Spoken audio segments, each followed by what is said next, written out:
Banking अपरिहार्य आहे, अटळ आहे. बँकिंग ही पब्लिक युटिलिटी सर्व्हिस आहे. हे सगळं मान्य. पण आता माझ्यापुढे खरा प्रश्न आहे, तो मी कुठल्या बँकेत खातं उघडू? हा लाखातला एक प्रश्न आहे. पर्याय काय आहेत आपल्यापुढं? एक, पब्लिक सेक्टर बँका, ज्यांचा मालक भारत सरकार आहे. दुसरं, प्रादेशिक ग्रामीण बँका. या पब्लिक सेक्टर बँकांनी पुरस्कृत केलेल्या बँका आहेत. म्हणजे या देखील पब्लिक सेक्टर आहेत. हा त्याला पब्लिक सेक्टर. मग प्रायव्हेट सेक्टर. या प्रायव्हेट सेक्टरमध्ये प्रायव्हेट सेक्टर कमर्शियल बँका आहेत. यात पण पुन्हा ओल्ड जनरेशन प्रायव्हेट सेक्टर बँका आणि न्यू जनरेशन प्रायव्हेट सेक्टर बँका अशी दोन वर्गवारी आहे.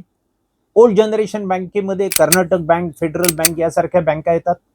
तर न्यू जनरेशन बँकेमध्ये HDFC, ॲक्सिस बँक किंवा ICICI बँक यासारख्या बँका येतात. मग लोकल एरिया बँक खरं म्हणजे मोठ्या प्रमाणावर सरकारला काढायच्या होत्या. पण शेवटी फक्त दोनच बँका आज टिकून आहेत. मग आल्या स्मॉल फायनान्स बँका, ज्या छोट्या माणसांच्या गरजा पूर्ण करण्यासाठी खाजगी क्षेत्रात निघाल्या.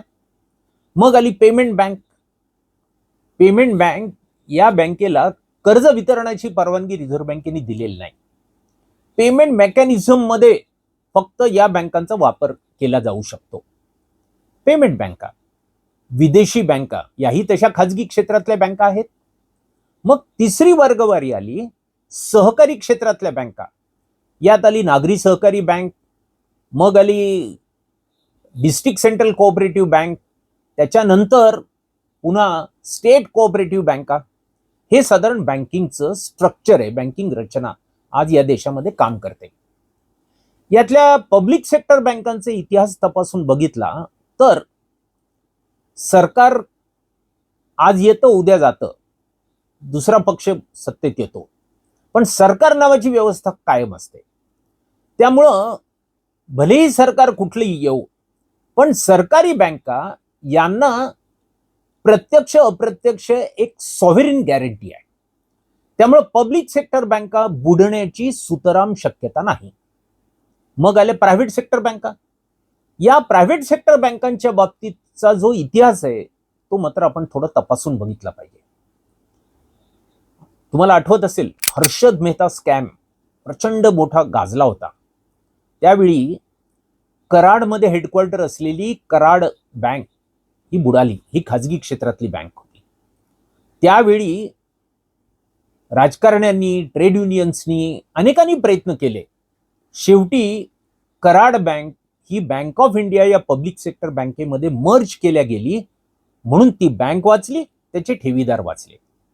मग त्याच्यानंतर ग्लोबल ट्रस्ट बँक ही तर 91 नंतर जे नवीन बँकिंग विषयक धोरण आलं त्यात परवाना मिळालेली बँक अवघ्या 4 वर्षामध्ये ती कोसळली. आणि मग सरकारने त्या ग्लोबल ट्रस्ट बँकेला ओरिएंटल बँक ऑफ कॉमर्स नावाच्या एका पब्लिक सेक्टर बँकेमध्ये मर्ज केलं. अगदी ताजा इतिहास आहे. येस बँक ही बुडत होती, मोरटोरियम जाहीर झाला. मग सरकारच्या हे लक्षात आलं की हे केवळ त्या येस बँकेपुरतं मर्यादित राहणार नाही. त्या येस बँकेमध्ये ज्या इतर बँकांची खाती आहेत तेही अडचणीत येऊ शकतात. म्हणून शेवटी सरकारने स्टेट बँक ऑफ इंडियाला पाचारण केलं आणि येस बँकेला बेलआउट केलं, म्हणजे वाचवलं. पेमेंट बँक ह्या पण खाजगी क्षेत्रातल्या बँका आहेत. परवाने देताना सरकारने, रिझर्व्ह बँकेने भरपूर परवाने दिले. पण मग यातल्या काही पेमेंट बँकेच्या ज्यांना परवाने मिळाले त्यांनी ते लायसन्सेस सरेंडर केले. ज्यांनी उघडल्या बँका त्यातल्या काही बँका पहिल्या 3-4 वर्षातच अवसान गळालं आणि शेवटी त्यांनी आपला व्यवहार बंद केला. आत्ताचं उदाहरण घ्या, पेटीएम पेमेंट बँक. किती नाव आकर्षक होतं, किती गाजलेली बँक. पण ही बँक परवा रिझर्व्ह बँकेने परवाना रद्द केला. म्हणजे तुम्ही खाजगी बँकेमध्ये खातं उघडलं तर जोखीम आहे. तुम्ही स्मॉल फायनान्स बँका, पेमेंट बँका किंवा फॉरेन बँका याच्यात खाती उघडली तर तुम्हाला जोखीम आहे.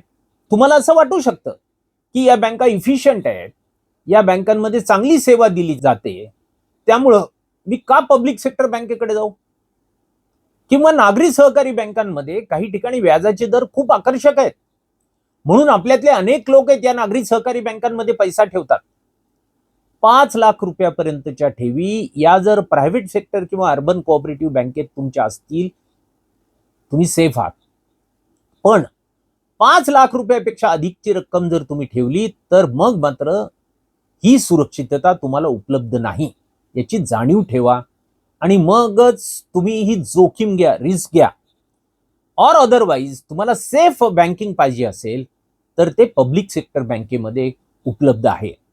शेवटी निर्णय तुमचा आहे. तुमचे कन्सर्न काय, तुमच्या प्रायोरिटीज काय, तुमचा विचार काय, याच्यावर हा निर्णय तुम्ही घेणार आहात.